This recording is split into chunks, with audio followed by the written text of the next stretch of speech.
Yo nací en Bogotá, mi familia, papá y mamá eran bastante pobres, de origen bastante pobres. Mi papá tuvo que empezar a trabajar desde los 15 años en la Bogotá Telephone Company. Entonces, pues ahí, dada su personalidad, sus características, siempre inventándose cosas, promoviendo cosas, innovando cosas. Entonces fue escalando en cargos, hasta que se retiró jubilado y fundó una empresa de directorios telefónicos, las Páginas Amarillas, innovación local, y fue lo que se convirtió posteriormente en Publicar S.A. Papá muy intransigente, muy rígido, muy impositivo. Mi mamá muy amorosa y dedicada al hogar. Ella siempre también innovando, pero en tejidos y bordados, hacía unas cosas espectaculares.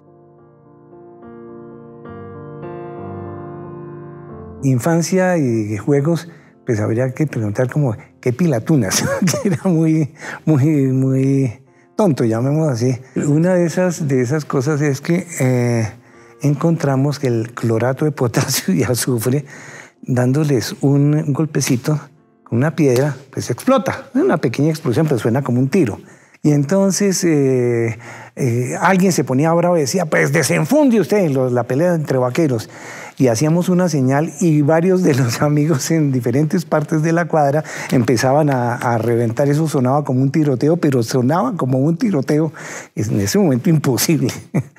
Así, experimentos, pero lo bonito era que era como siempre, como comillas, investigando, ¿no? Haciendo teleféricos y haciendo, bueno, toda clase de invenciones.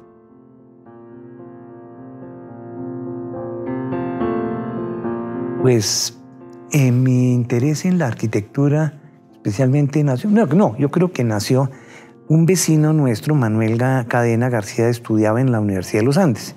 Y yo veía sus proyectos, uy, no, qué chévere, qué bonito. Y entonces, pues desde primero de bachillerato empecé como a pensar en arquitectura sin saber qué eso se llama. Bueno, ya sabía que se llamaba arquitectura eso. Me presenté en la Nacional, me presenté en los Andes y no había pensado presentarme en la Javeriana. Con un amigo íbamos pasando y muy responsable, ¿no? Oye, ¿por qué no nos presentamos aquí? Entonces me bajé del bus amarillo, era la ruta de esa época, y me inscribí. En la Javeriana me sentí muy cómodo. En el examen, con la gente que llegaba, con lo que compartimos, que iban a ser mis compañeros de primer semestre, me sentí muy a gusto. Tan a gusto que aquí me tienen.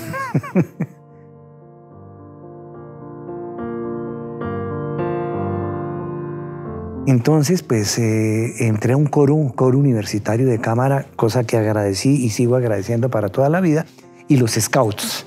Y entonces perdí cuarto, después perdí quinto y perdí quinto, quedé en prueba académica. Entonces ahí fue cuando me tocó, bueno, o me dedico a ser scout profesional o voy a ser arquitecto. Corté con los scouts, la novia de entonces cortó conmigo, me puso carta de despido, y entonces ya me dediqué más a mis estudios y mirándolos de una manera ya mucho más consciente de que estaba estudiando arquitectura.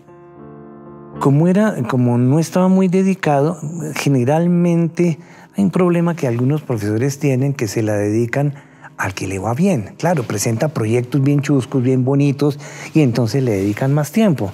Yo presentaba unas ideas loquísimas. Y me habían rajado en algún momento por creerme Gaudí.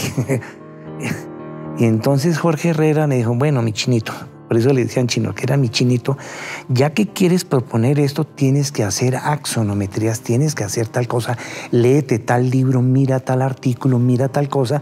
Y entonces, en vez de rechazar mi idea, me la apoyó para un museo de arte moderno especialmente.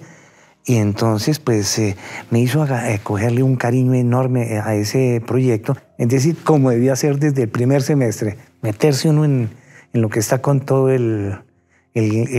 con pasión, ¿no?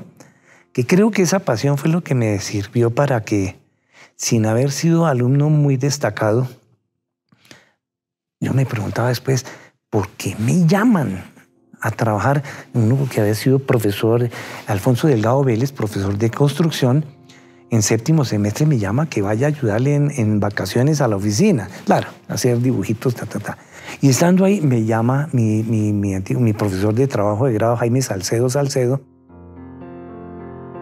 Ya cuando Jaime Salcedo me llama al instituto, entonces veo que la restauración, el Instituto de Investigaciones Estéticas, hoy es el Instituto Carlos Arbeláez Camacho para el Patrimonio Arquitectónico y Urbano. Entonces ya la restauración, pero con una diferencia. En la restauración de monumentos lo tenía aprecio por la historia, porque siempre me había gustado la historia. Entonces me fui apasionando con la cuestión de la restauración de monumentos. Empecé a hacer la maestría en Planeación Urbana y Regional, también en la Javeriana, y Jaime Salcedo, él era de Boga, pues en su acento me dice, ve Camilo, ¿querés irte para España?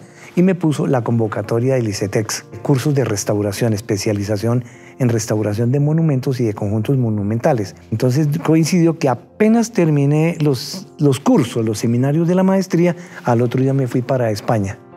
Pero mire, eso lo sufrí estando en España. Empecé a hacer la tesis de la maestría, Planeación Urbana y Regional, y en España, restauración. Dije, a ver, ¿qué es esta bipolaridad? ¿Qué es esto? Lo antiguo contra el futuro. Entonces resolví y cambié mi tema inicial de tesis de maestría por, permíteme entonces mi tesis de maestría fue el patrimonio cultural urbanístico y la planeación urbana en Colombia. Es decir, cómo hay que planificar también lo que es nuestro patrimonio. Porque ocurría y sigue ocurriendo lamentablemente, pese a muchas normas, que el patrimonio es destruido. Entonces, por eso este trabajo de grado es eso, es la reflexión sobre los valores urbanos. No es porque es bonito, porque es blanco, sino realmente los valores urbanos. Y entonces ahí resolví el dilema de la planeación y la restauración.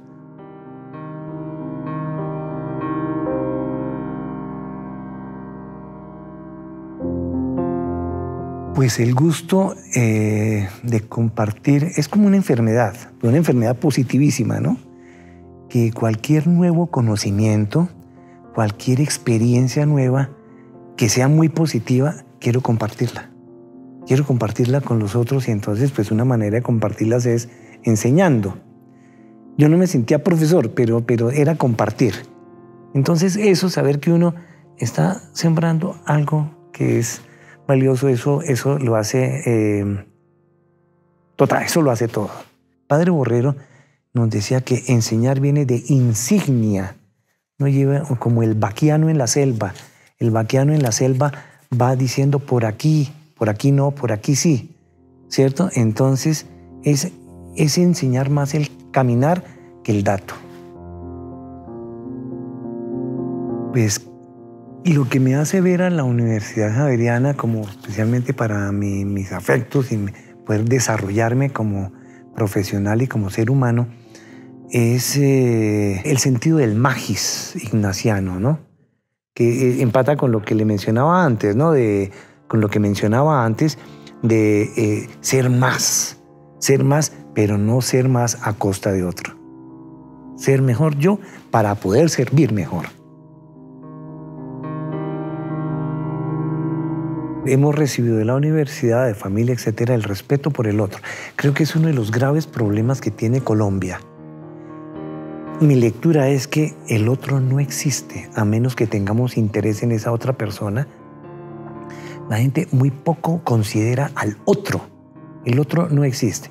Creo que es un deber nuestro, como profesionales y como docentes, y el estudiante como estudiante, es aprender a ver el otro y hacer, como decía San Ignacio de Loyola, hacer composición del lugar para aprender a tratar de sentir lo que siente el otro, para diseñar pensando en el otro y construir pensando en la sociedad, ¿no?